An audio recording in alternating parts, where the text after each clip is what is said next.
To send voice messages on the Realme C71, all you simply have to do is first go for the Messages application. From here, select any contact that you'd like to send a voice message to. I will select this one, and from here, you have to just press this button, and this basically will enable turn on this voice typing, basically, or like the voice recorder.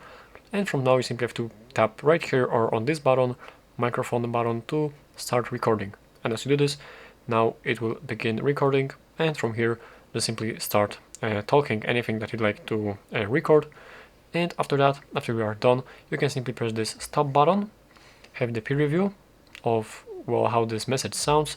You can restart it if you'd like to, or you can simply press this button to attach the message to attach this voice message to the message actually, and now press this button to actually send this voice message.